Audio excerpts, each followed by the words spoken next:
Well, this is the final concert of the season. Hard to believe, but the Lima Symphony Orchestra is tuning up and ready to have this concert on Saturday. Joining us today, we have Maestro Andrew Krust, of course, music director and conductor with the Lima Symphony Orchestra. And thanks for joining us today. Always great to be here. All right, we're at the final concert of the season, and you got the chorus with you, so this is a big one.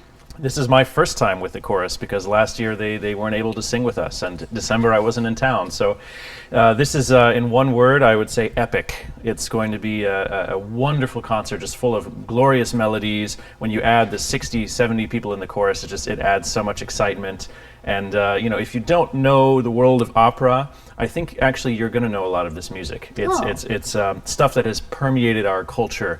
And we're doing some of the greatest choruses from all of the different grand operas throughout history. It's going to be a really nice celebration. Mm-hmm. Does the orchestra feel that then when the chorus is there and the singing is there?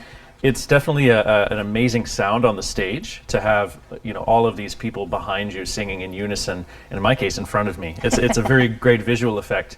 But I think we have something like 10 pieces of music on this program. Oh, wow. All of it comes from the world of opera. Some lesser known pieces, and then some very well known pieces like the Anvil Chorus, the Triumphal March from Aida.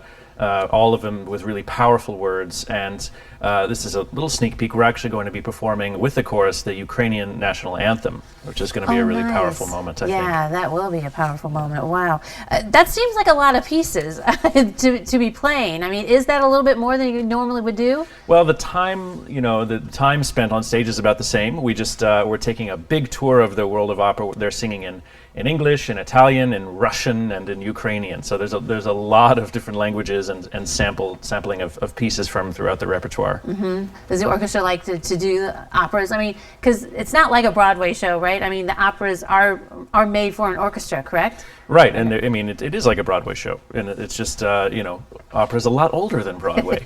But in this case, we don't have those arias, so we don't have the solo voice. It's all the chorus. But then there are many selections which are just the orchestra alone. For example, we're doing a waltz by Tchaikovsky from one of his operas. Oh, nice. And ballet is such a part of opera, so there's a lot of the dance music that's imbued within those operas, and it's just going to have people wanting to dance and sing, I think. Sounds like a really great way to end the season then for this concert.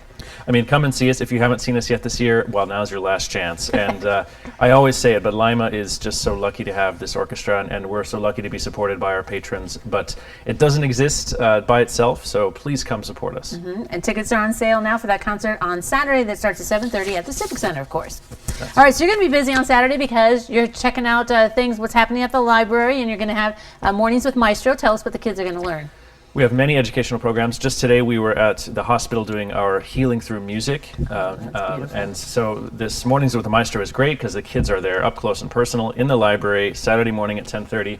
We're doing Peter and the Wolf, which is a classic. It was written for children, and it's a story which I think a lot of people will know. Narration by myself. I didn't write it, but I'll be kind of explaining the story and then reading it to them, and the musicians from our woodwind quintet will be playing Peter and the Wolf for the kids. I assume it's one of those things where with the music, like so many things, you can just hear the story. Exactly, it's made that way. So, the duck is represented by the oboe, and the wolf is the French horns, and so it's a way to expose kids to the imagination of classical music and also one of the classic pieces of the repertoire. Mm-hmm. That's one of the ones I think the parents probably enjoy too when they bring the kids. I hope so, yeah, and it's really fun for all ages. If you're 2 years old, we've had somebody's grandpa came and they didn't even bring any kids.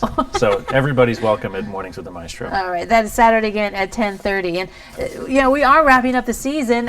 It's been one where you had the audience there, so have you enjoyed it, and has it been a good year? It's been a great year, and we're slightly coming back to normal, and I will say, come this time as well, because we're announcing next season at this concert, which is going to be even more exciting and even more diverse in terms of the different styles and composers from different time periods and ethnicities, and it's going to be a great slate of performers as well, guest performers. So a lot to look forward to. Exciting stuff. Thank you for coming today. Thank you. All right, don't go away. Noon Edition continues in a moment.